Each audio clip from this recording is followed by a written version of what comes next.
Hello everyone, it is I, the Fable of Fables, your new best friend. How you guys doing? I'm reacting to even more Gundam content. I was gonna say Transformers, I'm so sorry. More Gundam content. Today we're gonna be learning about the Zaku 2 development history, this time for the Recon slash Sniper units.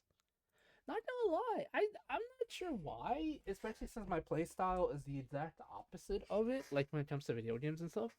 In video games, I like to be very upfront and personal, kind of like a phase tank. But for some reason, I really like sniper types and recon units as like in concept and think they're really cool. I don't really have the patience to be one in the game or in real life, but yeah. Anyway, let's go.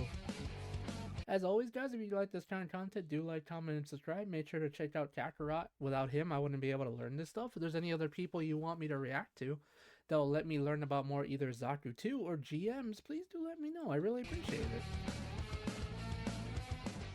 Military intelligence is the key to war. Without it, you cannot win. A quote from the famous Sun Tzu that's still rung very true even in Universal.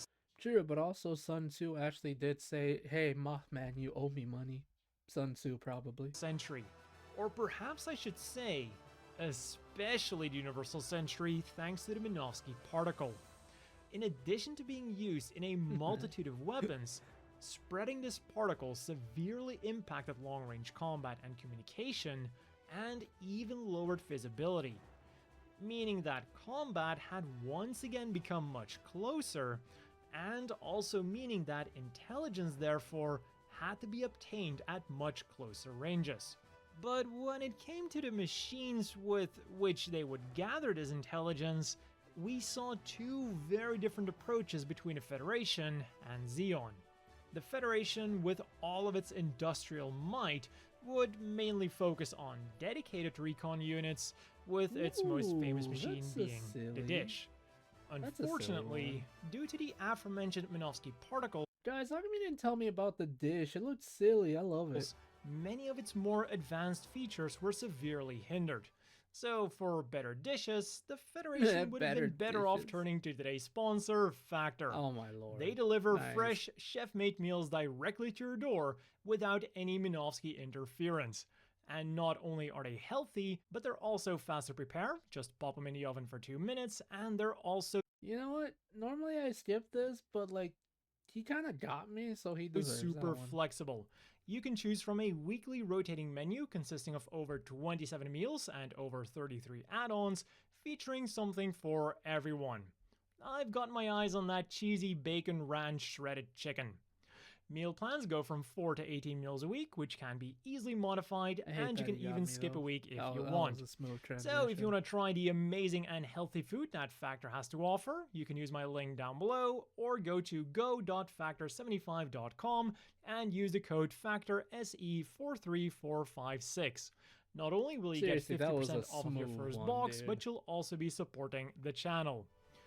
Zeon then was in a much tougher spot, because they also needed to gather intelligence, but with the Federation's overwhelming numbers, they also needed every machine to be able to fight.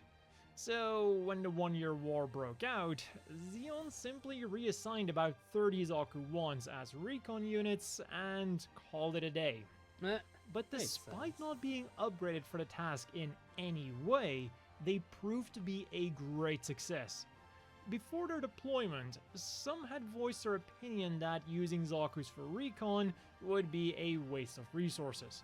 But the intel that these Zaku 1s had brought back would prove invaluable for Zeon's early victories, and also showed another major advantage of using mobile suits for recon.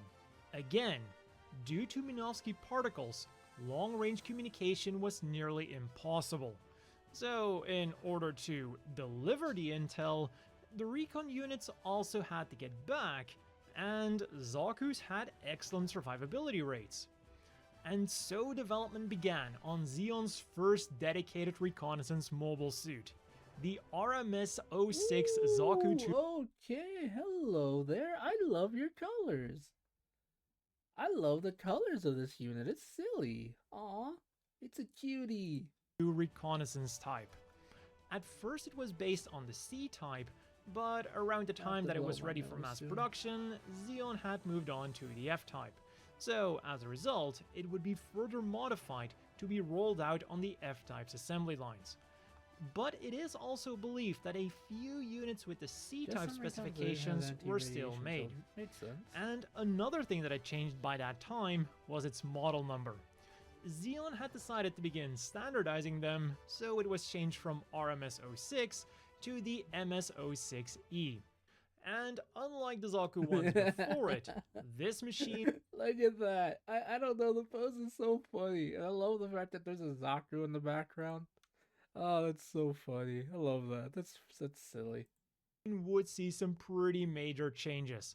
In order for the machine to be able to make a quick escape, it got an upgraded backpack based on that of the S-Type, 2 high-powered rocket thrusters on the chest, and extra verniers. And for data gathering, it received special sensors and cameras on the crotch and shoulders, and a brand new head. It had an antenna on the left side, an oversized and much more powerful mono eye, and the cables were now directly connected to the backpack, presumably due to the power requirements of this new mono eye. For handheld equipment then, on the one hand, these Recon types were still required by the top brass to be able to use standard Zaku weaponry in case of emergency, but they would most often be seen with their own dedicated camera gun. Which, as the name implies, is basically a mobile suit-sized camcorder. Other changes then were a 10% increase in fuel capacity and a specialized G-resistant normal suit for the pilot. It is also said that many pilots for these machines weren't mobile suit pilots, but X-Fighter pilots instead. And this was because the Makes sense, because these units are more so reconnaissance, not for combat, so you need fighter pilots that are actually able to maneuver more while still trying to get away, right? The focus of these Recon-type Zakus wasn't combat, even though, again, they were capable of this in case of emergency, but rather to gather information and to make it back alive. Yeah. Something that Zeon believed X-Fighter pilots would be better at. Made sense, and at the same time, it would also ensure that their skilled mobile suit pilots were on the front lines, actually doing the fighting. Made sense as well. And again, these machines would prove to be an immense success. Around 100 units were made, and it wasn't just Zeon who noticed how good these things were. After the war ended, the Federation would requisition quite a few of these and began to extensively use them for themselves, with some units even serving well into the Grips War. Interesting. And while they looked almost identical, they did get a few notable changes. I still love those colors. The left arm got a mounting hardpoint for a shield, the sensors and thrusters were upgraded, and the cockpit was outfitted with a linear seat. In the latter half of the war then, a successor... Ooh, I mean, it's an design-wise, I think it's kind of interesting. I'm not really a fan of the helmet, but I can see what they're going for, but... unit would be produced. The MS-06E Zaku reconnaissance type. Although, it would quickly get the nickname Zaku Flipper thanks to its new backpack. Zaku Flipper, this was completely redesigned and now featured 6 fin-like laser, ultrasound, and Minovsky particle sensors that made flipping motions while they were active. And the other major change was the head, something that now made it look even more different from the standard Zaku. Instead of a single mono eye, it now had a triple sensor that was also on a pivot joint so that it could quickly swing back, allowing the Zaku Flipper to almost instantaneously analyze and record the things happening behind it. One optional piece of equipment then that was often used by the Flipper, but could also be used by the standard Recon types, was the Buzz Norse, a specialized booster unit that also came with extra fuel tanks. This granted the unit extra speed, and again explains why Zeon went with X-Fighter pilots for these Zakus. Right. Unfortunately though, due to a combination of high costs and it being introduced late into the war, only 16 standard Recon types would be converted into Zaku Flippers. But that didn't mean they didn't have an impact on the war. Before the Battle of Abawa Ku, Zaku Flippers were responsible for scouting Rebels' fleet, and it is said that their intelligence played an important role in Giran's decision to use the solar ray. Oh, really? And after the war, just like the standard recon types, surviving units would be requisitioned by the Federation, modernized, and put into service, like the unit used by Titan's pilot Ethelbert Hincapie. And supposedly, Zeon also further developed the flipper into the MS-06E Plus, known as the Hawkeye. And rather than a simple upgrade, it's safe to say that this was almost a complete rework of the concept, to focus even harder on its speed and... What in the world? Such an... Huh. Design-wise, this is kind of interesting. It's silly, I love the colors, of course, but... Huh. Therefore also its survivability. Its legs and torso were taken directly from the high-mobility Saikamu Zaku. As for its sensors, they were also completely reworked. Instead of a handheld camera gun, its forearms now had high-precision digital cameras built in. Although there were still some units with regular forearms, it had 3 optical sensors on each shoulder, as well as 3 chaff launchers. On the backpack, it had 4 long-range scanning blades and 2 anti-radar blades, and finally, its eye sensor was replaced with a main Megamix panoramic eye. One unit is known to have carried out reconnaissance at Solomon, right before the Federation's attack, and another one, possibly the same unit, was active during the Grips War as part of a Zeon Remnant group. Also, it's one of the few mobile suits that was a twin-seater instead of a single-seater. Really? And while this was, technically speaking, where the Zaku Recon types ended, its legacy and influence would be far from over. Not only would their success influence future reconnaissance mobile suits, but their high-powered optical sensors would also become very useful for impromptu sniper mobile suits. The most simple conversion of this nature was the MS-06E Zaku 2 sniper type, used by Helena Hagel of the Noisy Fairy Squadron. The reason I say it's cute is because I like the colors. Despite the different name and model number, not too much had actually been modified about this machine, because it was simply one of the early recon types that was still based on the C-types, with some extra dust proofing for the joints for operations on Earth, the shoulder and crotch sensors removed, a shield on the left shoulder, and its main weapon now was a new custom-made conventional sniper rifle. And the unit would see action on the North American front. Another simple conversion was the unit of Lindsay Shimizu, who used whatever she could get her hands on to turn her Zaku into an ad hoc sniper machine. The sniper rifle was modified from a Magella top cannon, the chest had a stabilizer, and the head was replaced with that of a Recon type, giving it an accurate firing range of up to 15 kilometers. A more heavily customized version then was the MS-05L Zaku 1 sniper type. As the war began turning against Zeon after Operation Odessa, Zeon needed to make the most use of whatever they still had, and this included their Zaku 1s, which were already considered obsolete by the beginning of the war. Which is also why, as you can remember, they were being deployed as recon units. So in order to give them an actual fighting chance, it was decided to turn them into sniper units, something that Zeon was also in desperate need of. Its main weapon was a beam sniper rifle, based on a prototype Gelgoog beam rifle from the California base. It had a new backpack with its own subgenerator to power this beam rifle, and for accuracy, the mono-eye and antenna of the Recon Interesting, this is an interesting type as well. were installed in its head. Further modifications include slightly revamped armor, a crutch for easier kneeling, and a pair of head-mounted Vulcan guns for close-range defense purposes.